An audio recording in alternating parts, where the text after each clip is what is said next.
Magandang araw mga pre, no? Ang pag-usapan natin ngayon ay tungkol sa kung paano purgahin ang mga month old na sisiw. Okay. Bago tayo dumako doon sa ating topic, no? Nais kong magpasalamat doon sa mga taong nanood, nag-subscribe, sumusuporta sa ating munting channel.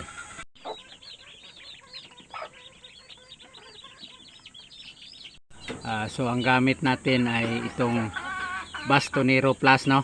Nakalagay dito para sa pagpatay at pagtanggal ng lahat ng uri ng bulati sa manok panabong, at para sa pagpatay at pagtanggal ng roundworm sa liver flukes ng kambing, tupa, baka at kalabaw. Okay, ito yung gamit natin, no? Bastonero Plus. Tapos ang doses nito ay sa isang sasi o pakete ay para sa 1 galon at ulitin tapos ng 2 linggo. Gawin ito sa 2 buwan.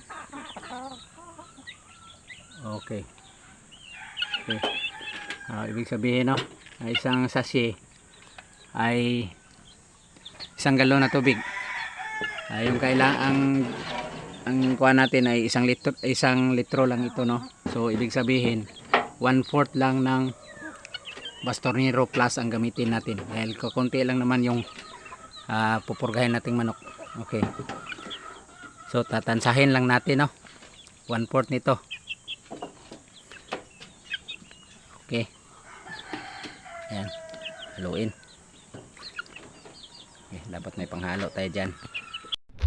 Okay, haluin lang, no, hanggang sa matunaw yung gamot. Okay.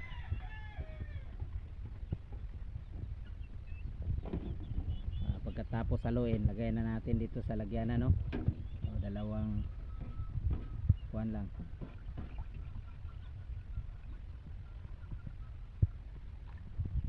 Dalawang grupo lang yung pakainumin natin. Okay. Mahalagang purgahin natin yung mga sisiyo natin, no? Dahil pag may bulati sila, mamayat, mga yayat yung mga yan, tapos madaling magkasakit at masama pa, mabot dun sa pagkamatay nila. Okay. Dapat, no, pagdating ng 1 month ng ating mga sisiyo tulad nito ay pinupurga na natin para iwas tayo sa sakit sa bulati. Ganun lang. Salamat sa inyong panonood, no. Sana may makukuha tayong aral dito sa ating video. Okay, maraming salamat at